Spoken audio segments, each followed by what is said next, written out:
Students, मेरा नाम है देवेंद्र कौर और आप सभी का स्वागत है मेरे यूट्यूब चैनल साइंस सीखो पर। इस क्लास में हम बात कर रहे हैं स्फेरिकल लेंसेज के ऊपर और कैसे रिफ्रैक्शन होती है जब कोई भी रे ऑफ लाइट किसी भी कर्व सरफेस पर फॉल होती है। तो चलिए सबसे पहले स्टार्ट करते हैं लेंस होता है कि उसके डेफिनेशन स्टार्ट करते हैं। आपके सामने बोर्ड पर लिखा हुआ है कि जो लेंस है एक पीस है किसी भी रिफ्रैक्टिंग मीडियम का, यानी कि आपके पास कोई ना कोई ग्लास या कोई ऐसा मटेरियल है जो कि एटलीस्ट ट्रांसपेरेंट हो। ट्रांसपेरेंट है तो उसका कुछ ना कुछ रिफ्रैक्टिव इंडेक्स होगा, जैसे कि हवा का भी रिफ्रैक्टिव इंडेक्स होता है, वाटर का भी रिफ्रैक्टिव इंडेक्स होता है, ग्लास का भी होगा। तो आपके पास कोई भी ट्रांसपेरेंट मटेरियल है, उसका रिफ्रैक्टिव इंडेक्स हो, उसका मटेरियल का एक छोटा सा पीस लेना है और उस पीस की एटलीस्ट वन साइड जो है कर्व हो। आपने दो साइड वाला पीस लेना है, मींस ये नहीं पूरा गोला ही उठा रही है, पूरे गोले से आप कोई भी जो है रे ऑफ लाइट कैसे बेंडिंग हो रही है वो तो काफी कॉम्प्लेक्स मटेरियल बन जाएगा, कॉम्प्लेक्सिटी काफी आ जाएगी उसमें। तो दो साइड्स हो उसकी और उन दोनों साइड्स में से एटलीस्ट जो एक साइड है वो कर्व हो। अब हम बात कर रहे हैं जो लेंसेज है कितने टाइप के होते हैं। हमारे पास लेंस आपको भली भांति पता है दो तरह के होते हैं। एक होता है कन्वेक्स लेंस और दूसरा होता है कनकेव लेंस। जो कन्वेक्स लेंस होता है उसको हम कन्वर्जिंग लेंस भी बोलते हैं, क्योंकि इसमें जो है सारे के सारे रेज ऑफ लाइट जो है एक पॉइंट पे आके मीट करेंगी, और अगर एक पॉइंट पे आके मीट नहीं कर रही है, यानी कि अगर ऑब्जेक्ट काफी करीब है, यानी कि ज्यादा करीब में मीडियम सा है, तो इसमें usually real and inverted image आपको देखने को मिल रही है। कनकेव लेंस जो है इसको हम बोलते हैं डाइवर्जिंग लेंस, क्योंकि इसके अंदर जितनी भी रेज ऑफ लाइट इसके ऊपर इसके जो कर्व सरफेस पे जितनी भी रेज ऑफ लाइट है फॉल करेंगी वो स्कैटर हो जाएगी। इसके कर्व सरफेस पे जितनी भी रेज ऑफ लाइट होंगी वो ट्राई टू मीट करेगी, ठीक है, मींस एक्चुअली भी मीट करेंगी। अगर ऑब्जेक्ट बहुत पास है तो अपीयर टू मीट होगी, बट स्टिल इसमें जो है कोशिश होगी कि सभी रेज ऑफ लाइट जो है उनको कन्वर्ज कर दिया जाए और इसमें जो है सभी रेज ऑफ लाइट को स्कैटर कर दिया जाए। अब जो कन्वेक्स लेंस है आगे फिर से तीन कैटेगरीज में आ जाता है। सबसे पहले है डबल कन्वेक्स, जिसको आप बाई कन्वेक्स भी कहते हैं, बाई कन्वेक्स लेंस। अब ये वाला जो लेंस है ना, आपने शुरू से आई मीन 10th क्लास से तो बनाया ही है, वो हो गया ये वो लेंस है जिसकी दोनों साइड्स जो है कर्व हो, जिसकी दोनों जो साइड्स है क्या है, कर्व्ड है। दूसरी कैटेगरी आती है हमारे पास plano convex lens. Plano convex lens में हमारे पास एक साइड जो है फ्लैटन होगी तो दूसरी जो है इस तरह से कर्व होगी। तीसरी हमारे पास कैटेगरी आती है कनकेवो कन्वेक्स लेंस। कनकेवो कन्वेक्स लेंस से आपको एग्जैक्टली क्लियर हो रहा है कि इसके अंदर एक साइड जो है कनकेव होगी, जैसे कि ये तो कन्वेक्स साइड होगी और जो ये है ये कनकेव साइड आ रही है, ये हो गया concavo convex lens. Similarly concave lens में भी हमारे पास तीन सब कैटेगरीज आ जाती हैं। कनकेव लेंस में हमारे पास जैसे यहाँ पर डबल कन्वेक्स लेंस था उस तरह से यहाँ पे डबल कनकेव या बाई कनकेव लेंस होता है, जिसको आप इस तरह से ड्रॉ करते हैं। I hope you remember that from class 10, grade 10 में आपने इसको बहुत अच्छे से पढ़ा है, इजी वे में पढ़ा है। देन आता है plano concave lens. Plano concave lens में अगेन एक साइड जो है फ्लैटन होगी इस तरह से, ये होता है plano concave lens. Last but not the least, जैसे कनकेवो कन्वेक्स था वैसे ही कन्वेक्सो कनकेव आएगा, कन्वेक्सो कनकेव लेंस।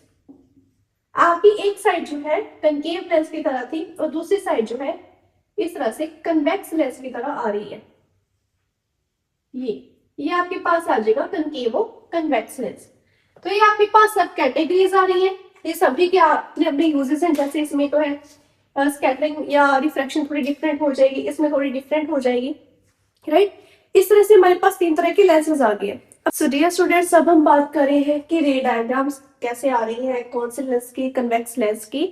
तो यही मेजरली हमारे पास जरूरी होती है, क्योंकि इसमें अलग अलग पोजीशन पे हमारे पास इमेज फॉर्म हो रही है। सबसे पहले बात करें, जब हमारे पास जो ऑब्जेक्ट की पोजीशन है, यानी कि जो ऑब्जेक्ट है अगर इंफिनिटी पे हो, अगर ऑब्जेक्ट इंफिनिटी पे हो तो उसके अंदर से उससे जो भी रेज ऑफ लाइट किसी लेंस के ऊपर पैरेलल होंगी तो वो सारी की सारी फोकस पे मीट होंगी। अब जब सारी फोकस पे मीट हुई, दैट मीन्स वहीं पे हमारे पास पोजीशन बन रही है इमेज की। इमेज कब फॉर्म होगी? जब सभी रिफ्रैक्टिंग रेज ऑफ लाइट जो है एक पॉइंट पे आके मीट कर जाए। तो यहाँ पर मेरे पास इमेज की पोजीशन क्या आ रही है? Eight f2। और साइज ऑफ इमेज देखिए, चाहे जो ऑब्जेक्ट है जितना मर्जी बड़ा हो, यहाँ पर साइज ऑफ इमेज क्या आएगा? पॉइंट साइज, यानी कि बहुत ही छोटी इमेज बन रही है यहाँ पर। और नेचर ऑफ इमेज हमारे पास होगा रियल एंड इन्वर्टेड, क्योंकि कुछ भी जो है यहाँ पर हमारे पास अपीयर टू मीट नहीं हो रहा है, सारा कुछ जो है एक ही जगह पर मीट कर रहा है। That's why the nature of image is real and inverted. फिर आता है जब हमारे पास ऑब्जेक्ट जो है सेंटर ऑफ कर्वेचर, यानी कि जो फर्स्ट या प्राइमरी सेंटर ऑफ कर्वेचर है उससे पीछे हो, तब हमारे पास ऑब्जेक्ट की पोजीशन हम मानेंगे बियॉन्ड C1। जब बियॉन्ड C1 होगी तो एक रे ऑफ लाइट देखिए हमारे पास इस तरह से रिफ्लेक्ट होके यहाँ पर आ रही है, f2 में से क्रॉस होके जा रही है, दूसरी रे ऑफ लाइट ऑप्टिकल सेंटर में से ही निकल के जा रही है, और जो इमेज की पोजीशन आ रही है वो आ रही है बिटवीन f2 एंड C2। ठीक है, तो ये जो इमेज आ रही है, देखिए ऑब्जेक्ट का साइज इतना ही, इमेज का साइज छोटा हो गया, that means size of image is diminished, बहुत छोटी हो गई है इमेज। और नेचर ऑफ इमेज क्या है? Real and inverted. ऐसे हमारे पास जो है इमेज बन के आई है। थर्ड हमारे पास केस है, देखिए ऑब्जेक्ट पहले इन्फिनिटी में था, फिर थोड़ा करीब लेके C1 पे और करीब लेके आए, C1 के पीछे था पहले, अब C1 पे लेके आ रहे हैं, तो object position is eight C1। और इमेज जो है हमारे पास देखिए ये रही A' B' कहाँ बन रही है? C2 पे। ठीक है, C1 पे मेरे पास ऑब्जेक्ट है और C2 पे मेरे पास इमेज बन रही है। साइज ऑफ इमेज जो है सेम एज, यहाँ पे लिखते हैं साइज ऑफ इमेज क्या है? Same as the size of object आएगा, साइज ऑफ ऑब्जेक्ट आएगा, क्योंकि जितने साइज का ऑब्जेक्ट यहाँ था उतने साइज की हमारे पास इमेज बन रही है। लेकिन कैसे बन रही है? देखो रियल है, क्योंकि अपीयर टू मीट नहीं हो रही, डायरेक्टली ही हमारे पास मीट कर गई है, और इन्वर्टेड बनी है, ऑब्जेक्ट का ए पॉइंट यहाँ पे था, A' यहाँ पे आ रहा है, तो nature of image is real and inverted. समझ में आई बात? देन आता है हमारे पास ये वाला केस, जब हमारे पास जो पोजीशन है ऑब्जेक्ट की करीब ले आए हम, कहां पर? F1 और C1 के बीच में, तो ऑब्जेक्ट की पोजीशन है बिटवीन F1 एंड C1। रे ऑफ लाइट पहले यहां से बेंड होगी, F2 में से क्रॉस करके गई, दूसरी रे ऑफ लाइट ऑप्टिकल सेंटर में से क्रॉस होके जा रही है, और जो इमेज है देखिए और पीछे जाएगी, जैसे जैसे ऑब्जेक्ट आगे आता जाएगा इमेज जो है पीछे होती जाएगी। तो पोजीशन ऑफ इमेज हमारे पास आ रही है बियॉन्ड C2। अब मेरे पास जब ऑब्जेक्ट C1 पे था, बियॉन्ड C1 था, इमेज थी F2 और C2 के बीच में, बिटवीन F2 एंड C2।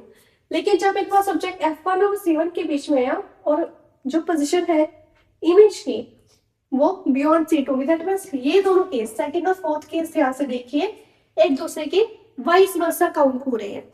और साइज ऑफ इमेज यहाँ पे तो देखिए डिमिनिश हो गया था, लेकिन यहाँ पे केस उल्टा होगा, साइज ऑफ इमेज क्या हो जाएगा? एनलार्ज्ड हो जाएगा, एनलार्ज्ड या मैग्नीफाइड आप कह सकते हो। और नेचर ऑफ इमेज हमें पता है क्या है? Real and inverted. Then fifth case है, ऑब्जेक्ट को और करीब ले, देखिए पहले C1 और F1 के बीच में था ऑब्जेक्ट, अब F1 पे आ गया है, दैट मींस और करीब आ गया है ऑब्जेक्ट, और करीब आ गया है, तो पोजीशन की ऑब्जेक्ट जो है हमारे पास आएगी एट F2। लेकिन इमेज की जो पोजीशन है देखिए बोर्ड से बाहर निकल गई, दैट मींस एट इंफिनिटी आ गया। अब फिफ्थ केस और फर्स्ट केस को ध्यान से देखिए, ध्यान से देखिए, हमारे पास ऑब्जेक्ट की पोजीशन पहले इंफिनिटी थी, इमेज की पोजीशन F2 है, ऑब्जेक्ट की पोजीशन F1 है, सॉरी F2 लिख दिया, F1 है, और इमेज की पोजीशन इंफिनिटी है। अगेन क्या हो गया यहाँ पर? वाइस वर्सा हो गया। साइज ऑफ इमेज, इमेज का साइज क्या होगा? हाईली मैग्नीफाइड या हाईली एनलार्ज्ड।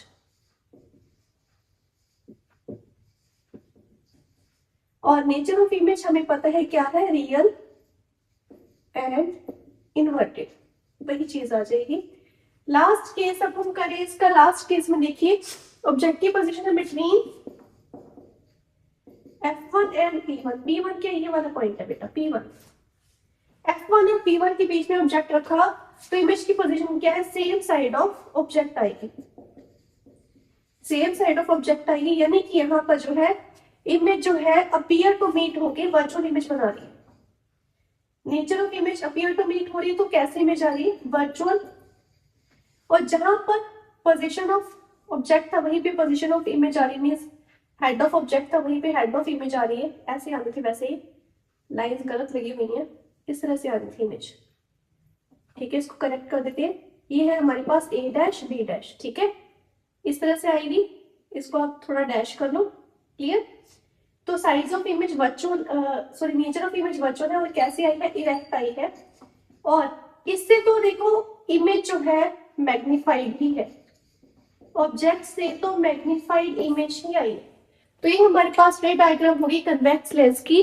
कनकेव लेंस की रे डायग्राम आप स्क्रीन के ऊपर देख सकते हो, एक या दो रे डायग्राम्स बना दो, सफिशिएंट है। तो डियर स्टूडेंट्स, अब हम टॉपिक कर रहे हैं refraction at convex spherical surface. इसके अंदर हम चार चीजें पढ़ेंगे, चार पार्ट्स पढ़ेंगे। तो सबसे पहले हमारे पास पार्ट जो है कि इसमें हमारे पास जो ऑब्जेक्ट है, ये आपको जो ओ दिख रहा है, दिस इज द ऑब्जेक्ट। जो ऑब्जेक्ट है ये लेजर मीडियम में है और जो इमेज है हमारे पास इस तरह से डेंसर मीडियम में बन रही है। ठीक है, ये इमेज है, ये ऑब्जेक्ट है, ऑब्जेक्ट लेजर मीडियम है में है, इमेज डेंसर मीडियम में फॉर्म हो रही है। जो इमेज फॉर्म हो रही है वो रियल फॉर्म हो रही है। ठीक है, ये हमारे पास जो है फर्स्ट कंडीशन होगी। अब देखिए अगर ऑब्जेक्ट लेजर मीडियम में है तो उसका हम रिफ्रैक्टिव इंडेक्स मान लेते हैं μ1। इमेज डेंसर मीडियम में फॉर्म हो रही है तो उसका रिफ्रैक्टिव इंडेक्स हम मान लेते हैं μ2 है। ठीक है, अब देखिए जब कोई भी ray of light lesser medium से डेंसर मीडियम में जाएगी उसकी स्पीड स्लो हो जाएगी क्योंकि उसका रिफ्रैक्टिव इंडेक्स चेंज हो रहा है। स्पीड जब स्लो होगी तो जैसे ही जिस सरफेस के ऊपर जब जो लाइट है फॉल करी वहां पर एक नॉर्मल ड्रॉ होगा। ठीक है, ये जो सी वाला ये जो पार्ट हो रहा है, सी एक्स ले लो आप, जो सी एक्स वाला ये जो पार्ट आ रहा है ये क्या है, एक नॉर्मल है। ठीक है, एक नॉर्मल जो है परपेंडिकुलर टू द सरफेस हमें ड्रॉ करना है। तो देखो लेजर से डेंसर जा रही है, the image will bend towards the normally. ऐसे भी जा सकती थी, ऐसे भी जा सकती थी। ठीक है, ऐसे भी जा सकती थी, ऐसे भी जा सकती थी, बट ये चीज पॉसिबल नहीं हुई क्योंकि लेजर टू डेंसर जा रही है तो स्पीड ऑफ लाइट में चेंज आए, जिस कारण जो रे ऑफ लाइट है after the refraction towards the normal bend होगी। तो यहाँ पर नॉर्मल और ये जो इंसिडेंट रे है इसके बीच में जो एंगल बना है वो क्या है, आई। नॉर्मल और रिफ्रैक्टेड रे के बीच में जो एंगल बना है वो है आर। ठीक है, और जिस पॉइंट के ऊपर ये जो रिफ्रैक्शन हुई है, जिस पॉइंट के ऊपर हमने नॉर्मल बनाई है, वहां से हम टुवर्ड्स द प्रिंसिपल एक्सिस एक और जो है परपेंडिकुलर ड्रॉ कर लेंगे जिसको हम नाम देंगे NM। ये कंस्ट्रक्शन के फॉर्म में जो कि इस क्वेश्चन को, इस पार्ट को सॉल्व करने में हमारी हेल्प करेगा। अभी पार्ट क्यों सॉल्व करेगा, क्योंकि जो सारी चीजें हैं हमें हेल्प करेगी to determine the lens maker's formula, उसके लिए ये टॉपिक करेंगे। और इसके बेसिस पे न्यूमेरिकल्स भी होते तो वो भी जरूरी है। अब देखिए जो नॉर्मल है सेंटर ऑफ कर्वेचर में से पास है तो P से लेके C तक का डिस्टेंस क्या आ गया, रेडियस ऑफ कर्वेचर। हमेशा जो इंसिडेंट रे से एंगल बन रहा है वो एंगल ऑफ इंसिडेंस तो है जो ऑब्जेक्ट से निकल के आ रही है, इंसिडेंस रे ऑब्जेक्ट के पास जो एंगल बन रहा है वो अल्फा होगा। रिफ्रैक्टेड रे का एंगल आपको पता है एंगल ऑफ रिफ्रैक्शन होता है, लेकिन रिफ्रैक्टेड रे जो आगे जाके इमेज फॉर्म कर रही है उसका जो एंगल बनेगा वो बनेगा बीटा। ऑब्जेक्ट का विद इंसिडेंट रे एंगल बने अल्फा, रिफ्रैक्टेड का विद इमेज एंगल बना on the principal axis beta. ये भी ऑन द प्रिंसिपल एक्सिस है, ये भी ऑन द प्रिंसिपल एक्सिस है। एंगल आई और एंगल आर कभी भी प्रिंसिपल एक्सिस के ऊपर नहीं बनते, ये जहां पर रिफ्रैक्शन, जिस पॉइंट पे रिफ्लेक्शन हो रही है ये वहीं पे फॉर्म होंगे। और जो हमारे पास नॉर्मल है विद द प्रिंसिपल एक्सिस जो एंगल बना रहा है वो गामा बना रहा है। ठीक है, तो इंसिडेंट रे जो ऑब्जेक्ट से निकल रही है विद द प्रिंसिपल एक्सिस जो एंगल बनेगा अल्फा बनेगा। रिफ्रैक्टेड रे जो इमेज फॉर्म करी है विद द प्रिंसिपल एक्सिस जो एंगल बनेगा बीटा बनेगा, नॉर्मल का विद प्रिंसिपल एक्सिस जो एंगल बनेगा वो गामा बनेगा। क्लियर हुई फ्रॉम? ओके, तो अब हमने क्या करना है, हमें जो है ट्राइंगल्स लेने। पहले हम लेंगे ट्राइंगल NOC। क्यों लेंगे? देखिए ये रही N, ये रहा O और ये रहा C, ये ट्राइंगल फॉर्म हो रही है, ठीक है, NOC। ये जो ट्राइंगल है इसके अंदर आपको दो एंगल्स देखने को मिलेंगे, एंगल A अल्फा और एंगल गामा। अब हमें पता है sum of interior angles equals to exterior angle. और क्योंकि एक्सटीरियर एंगल कौन सा है, इस ट्राइंगल के बाहर, ट्राइंगल NOC के बाहर कौन सा एंगल बन रहा है, आई बन रहा है। एंगल के ट्राइंगल के अंदर कौन कौन से एंगल है, अल्फा और गामा। ट्राइंगल NOC के अंदर कौन कौन से एंगल पड़े, अल्फा और गामा। बाहर कौन से एंगल पड़ा है, एंगल आई, जिसको इक्वेशन नंबर 1 का नाम दे दो। आपके पास एंगल ऑफ इंसिडेंस का in terms of the angles with the refractive index जो है फॉर्मूला तैयार हो गया, अल्फा प्लस गामा। ये फॉर्मूला सिर्फ इसी में लागू होगा, मतलब कि जो आगे आने वाले हम पार्ट्स करेंगे उसमें अलग अलग फॉर्मूलास होंगे। सिमिलरली आप ट्राइंगल उठा लो, ट्राइंगल NIC। ट्राइंगल NIC में देखिए क्या हो रहा है, ट्राइंगल NIC ये ट्राइंगल फॉर्म हो रही है। अब इस ट्राइंगल के अंदर क्या आपको दो एंगल्स देखने को मिल रहे हैं, अंदर R और बीटा, बाहर कौन सा पड़ा है, गामा, ठीक है। तो इसमें आपके पास पड़ा है R प्लस बीटा, बाहर पड़ा है गामा। आपको आ चाहिए तो आप करोगे gamma minus beta. Equation number 2 का नाम आ गया। यानी कि बेसिकली आपने एंगल ऑफ इंसिडेंस और एंगल ऑफ रिफ्रैक्शन निकाल लिया है in terms of alpha beta and gamma. अब हम फाइंड आउट करेंगे अल्फा बीटा और गामा क्या है। पहले लेंगे अल्फा, फिर लेंगे बीटा, फिर फाइंड आउट करेंगे गामा, ठीक है। अब जो अल्फा है उसके लिए आप देखिए एक राइट एंगल ट्रायंगल बन रही है NOM, ठीक है। हमारे पास राइट एंगल ट्रायंगल बन रही है NOM। इस पार्ट को आप हाईलाइट कर लो, मैं हाईलाइट कर ही देती हूँ आपके लिए। आपके पास ट्रायंगल कौन सी बन रही है, फॉर एंगल अल्फा, ये सभी में लागू हो जाएगा ट्रायंगल NOM। एंगल बीटा के लिए अगर राइट एंगल ट्रायंगल देखनी हो तो वो बनेगी NIM। एंगल बीटा के लिए ट्रायंगल बनेगी NIM। एंगल गामा के लिए ट्रायंगल बनेगी NCM। राइट एंगल ट्रायंगल लेनी है NCM। तीनों क्या है, राइट एंगल ट्रायंगल जो खा लिए, ठीक है। अब इन टर्म्स ऑफ tan निकालेंगे। tan क्या होता है, पंडित बिहारी प्रसाद हर हर बोले, सोना चांदी तोले। tan आ गया परपेंडिकुलर अपॉन बेस। अब इसमें से परपेंडिकुलर और बेस फाइंड आउट करना है। देखिए अल्फा को आप जो है approximately equal to tan alpha कह सकते हो, क्योंकि जो एंगल्स है बहुत स्मॉल है, ठीक है। tan अल्फा आएगा आपके पास परपेंडिकुलर क्या है, एंगल पड़ा है, हमने बनाई है, ठीक है। परपेंडिकुलर तो आ गया एंगल। बेस क्या आएगा, O से लेके M तक का डिस्टेंस, ये बेस है। O से लेके M तक का डिस्टेंस OM। अब देखिए P और M बहुत क्लोज है। P और M, PM क्या है, नेग्लिजिबली क्या है, स्मॉल है, नेग्लिजिबली स्मॉल है। तो आप N से लेके एंगल तो चलो ऐसे रख लो, O से लेके M तक के डिस्टेंस को आप OP कह सकते हो। तो आपके पास जो OM है वो अप्रोक्सीमेटली इक्वल टू OP के इक्वल आएगा, OM OP के इक्वल आ गया। तो आपके पास alpha which is approximately equal to tan alpha की वैल्यू आ जाएगी NM over OP। Similarly beta निकालना है। बीटा आपके पास आएगा triangle NIM, right angle triangle है NIM। परपेंडिकुलर है वही MM, ठीक है। और बेस आ जाएगा IM। Again PM is negligible small, same चीज आ गई। जो आपके पास जो है IM है अप्रोक्सीमेटली इक्वल टू IP हो जाएगा। IM है अप्रोक्सीमेटली इक्वल टू IP हो जाएगा। तो आपके पास beta which is approximately equal to tan beta आ जाएगा MM over IP। Similarly gamma, जिसको आप अप्रोक्सीमेटली tan गामा कह सकते हो। परपेंडिकुलर तो देखो वही रहना है NM। ट्रायंगल एलसीएम देखनी है, एलसीएम में भी परपेंडिकुलर ट्रायंगल है, बेस क्या है m इंटू सी, एम सी, ठीक है। अब अगेन पीएम नेग्लिजिबल स्मॉल है, तो एम सी जो डिस्टेंस है approximately equal to P C होगा। एम से लेके सी तक का डिस्टेंस जो है अप्रोक्सीमेटली इक्वल टू पी से लेके सी तक का डिस्टेंस होगा। तो आपके पास जो गामा है approximately equal to tan gamma is equal to M M over P into C, P, ठीक है। ये जो चीजें आपके पास है ये चीजें ध्यान से याद करके रख लो, आने वाले 3-4 केसेस में ये सेम ऐसे ही यूटिलाइज होंगी, ठीक है। तो अब हमें पता है हमने क्या लगाना है, स्नेल्स लॉ। स्नेल्स लॉ क्या कहता है कि जो रिफ्रैक्टिव इंडेक्स है फर्स्ट मीडियम का, उसके अंदर कौन सी रे आ रही है, साइन इंसिडेंट रे आ रही है, और एंगल साइन आई बन रहा है ना, साइन आई इक्वल्स टू जो सेकंड मीडियम है म्यू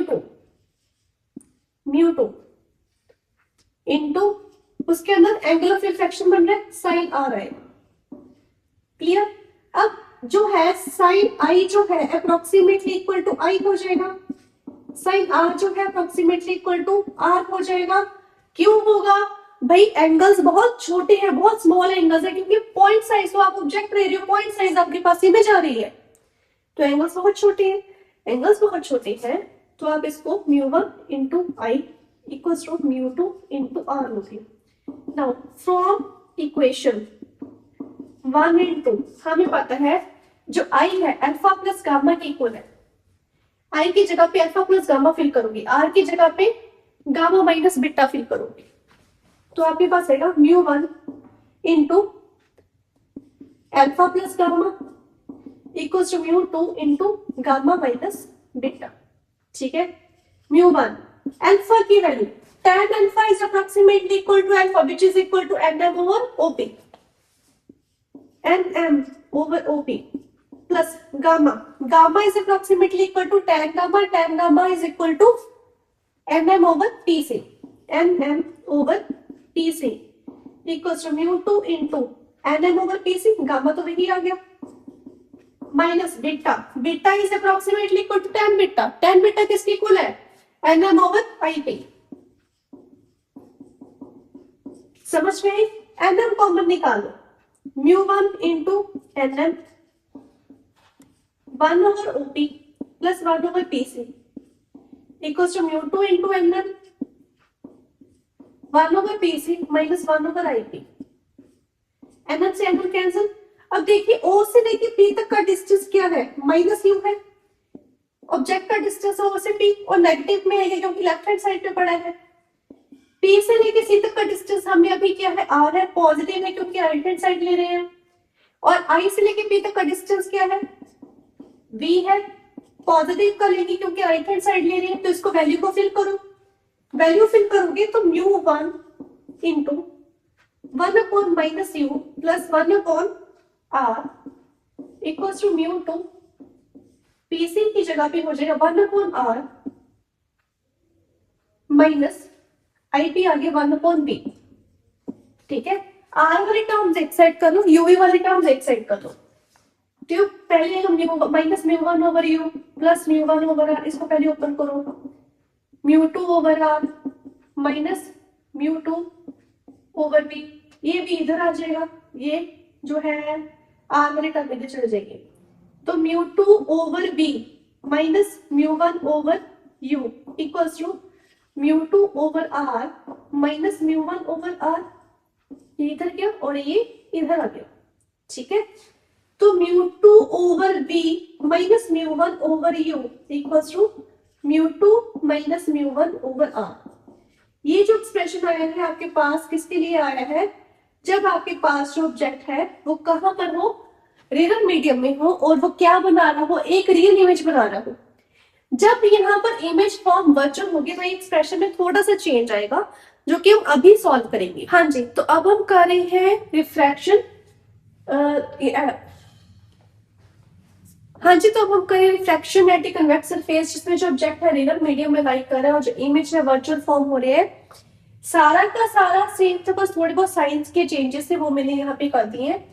अब देखो रियल मीडियम में ऑब्जेक्ट है, ये रहा. जो ऑब्जेक्ट है काफी करीब आ गए जिस कारण जो इमेज है पीछे बन गई है. वो ही 6th केस आ रहा है कन्वेक्स लेंस वाला. तो इसमें देखिए इमेज पीछे की तरफ आ गई तो बीटा भी पीछे आ गया। यहाँ से लेके ओ से लेके बी तक का डिस्टेंस देखो क्या था, नेगेटिव ऑफ यू। आई से लेके बी तक का डिस्टेंस क्या है, नेगेटिव ऑफ बी आएगा, क्योंकि दोनों चीजें लेफ्ट हैंड साइड आ गई है। ऑब्जेक्ट तो लेफ्ट हैंड साइड होती है, इमेज भी लेफ्ट हैंड साइड आ गई है, इमेज वर्चुअल फॉर्म हुई है। तो देखो ट्राइंगल एलओसी, ट्राइंगल एलओसी था, उसमें अल्फा प्लस गामा, यहाँ पे है हमारे पास एंगल आई, ये रहा एंगल आई पूरा, इसके साथ लाई करेगी। और जो हमारे पास एंगल आर है, ये रहा angle R, gamma plus beta, triangle M I C लेंगे तो गामा प्लस बीटा जो है एंगल आर, यहाँ पर ये रहा, ये एक्चुअल में रिफ्लेक्शन हो रही है, ये तो पीछे प्रोड्यूस होगी ना, रिफ्लेक्शन तो ये हो रही है। तो रिफ्लेक्टिव जो हमारे पास एंगल आ रहा है, ये यहाँ पे पहले हमारे पास कुछ और बन रहा था, गामा आ रहा था पहले, बीटा प्लस आर, वहां से हमने आर निकाला था तो गामा माइनस बीटा था, माइनस की जगह पे बस यहाँ पे मैंने प्लस किया और कुछ नहीं हुआ। अल्फा सेम तरीके से निकालोगे, बीटा सेम तरीके से निकालोगे, गामा सेम तरीके से निकालोगे। अल्फा निकालोगे ट्रायंगल एनओएम से, एनओएम वही आएगा, एनएम ओवर ओएम, सेम चीज। ये जो अल्फा बीटा गामा वाली है, ये तो सारे के सारे में कंकेव कर लो, कंकेव स्फेरिकल सरफेस में भी सेम ऐसे ही आएगी, ठीक है। अल्फा बीटा गामा क्रैम कर लो चाहे ऐसे ही आने, बट आप इसको निकाल के चाहे 2-3 बार देख लो, हर बार में सेम चीज आनी है। जब 2-3 बार आप इसको सॉल्व करोगे तो आपको ये याद हो जाएगा, ठीक है। स्नेल्स लॉ लाइक किया, mu sin i equals to mu sin r, ठीक है। sin i आई की इक्वल है sin r की equal mu i mu r आ गया। म्यू1 i की वैल्यू है alpha plus gamma, mu gamma plus beta, सारा सेम, तो बस यहाँ पे माइनस की जगह पे प्लस हुआ है। देखो मैंने अलग से प्लस बनाई, सिंपल मेरा नॉर्मल प्लस है, मैंने अलग से बनाई, इसमें डंडी ज्यादा खींची गई है। ओ से लेके पी तक का डिस्टेंस माइनस यू है, पी सी हमारे पास प्लस का आ रहा है क्योंकि राइट हैंड साइड लाइक आ रहा है, आई से लेके पी तक का डिस्टेंस माइनस वी है, राइट। तो वैल्यूज फिल की, देखो यहाँ पे माइनस का पहले प्लस किया, वी नेगेटिव आ गया, मैंने माइनस लगा दिया यहाँ पे, ठीक है। सॉल्व किया, एनएम कॉमन निकाल के mu over R minus mu over V है, पहले यहाँ पे प्लस था, समझ में आई बात। ये इधर गया, ये इधर आया, mu over V minus mu over U, आपके पास mu over R plus mu over R आ गया, ठीक है। और ये आपके पास वही पहले वाला एक्सप्रेशन बन गया है। लेकिन जब हमारे पास ऑब्जेक्ट डेंसर मीडियम में होगा और इमेज जो है रियल बनेगी फिर वर्चुअल बनेगी, वो दोनों टॉपिक अब हम कर रहे हैं। अब हम कर रहे हैं सॉल्व टॉपिक जब हमारे पास जो ऑब्जेक्ट है डेंसर मीडियम में लाई करेगा और जो इमेज है वर्चुअल फॉर्म हो रही है। पहले ऑब्जेक्ट रियल मीडियम में लाई कर रहा था तब इमेज भी वर्चुअल फॉर्म हो रही थी, जब डेंसर में लाई करेगा तब क्या होगा। ये देखिए ये रहा ऑब्जेक्ट, यहाँ से एक इंसिडेंट रे ऑफ लाइट दी इस तरफ, यहाँ पर जैसे ही इस पॉइंट पे मेक है, यहाँ पर एक नॉर्मल ड्रॉ हुआ जो कि सेंटर ऑफ कर्वेचर में से पास हो रहा है। इस तरह से अवे फ्रॉम नॉर्मल चले जाइए, डेंसर टू रेयर मूव करीब है, डेंसर टू रेयर जा रही है तो इमेज जो है बेंड करेगी अवे फ्रॉम नॉर्मल। कहीं पे पीक नहीं हो रही, वर्चुअल इमेज बन रही है तो पीछे की तरफ प्रोड्यूस है, यहाँ पर हमारे पास इमेज बन की आई। ऑब्जेक्ट का with the principal axis incident ray जो ऑब्जेक्ट से निकल रही है उसका with the principal axis angle बन रहा है अल्फा, इमेज का जो रिफ्लेक्टेड रे है उसका जो with the principal axis angle बन रहा है वो है बीटा, और सी जो है सी यानी कि सेंटर ऑफ कर्वेचर नॉर्मल का जो एंगल बन रहा है विद द प्रिंसिपल एक्सिस वो बन रहा है गामा। अब देखिए ये नॉर्मल है, ये अल्फा है यानी कि इंसिडेंट रे है, यहाँ पर एंगल ऑफ इंसिडेंस ये रहा और एंगल ऑफ रिफ्लेक्शन ये रहा, ठीक है। Angle of incidence is smaller than angle of reflection, तो ये क्लियर हो रहा है ये हमारे पास जो रे ऑफ लाइट है डेंसर मीडियम से रेयर मीडियम में ट्रेवल कर रही है।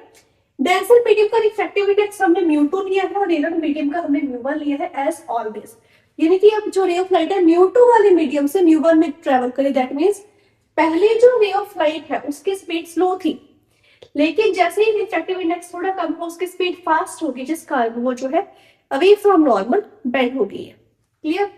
तो यहाँ पे देखिए ट्राइंगल एनओसी हमारे पास बन रही है, ट्राइंगल एनओसी मैंने पहले ही बताया था वही सेम चीज आएगी। अब sum of interior angles equals to exterior angle, interior angle इसमें क्या बन रहा है गामा और आई। यहाँ पर जो हमारे पास एंगल गामा है प्लस एंगल आई किसकी को ला रहे हैं, एक्सटीरियर एंगल आ रहा है अल्फा। इसको अगर हम सॉल्व करें हमें तो एंगल आई चाहिए, तो आई आ जाएगा आपके पास अल्फा माइनस गामा, ठीक है। इक्वेशन नंबर 1 हो जाएगी alpha minus gamma. Similarly triangle NIC देखिए, एनआईसी ट्राइंगल एनआईसी में इंटीरियर एंगल आ रहा है देखो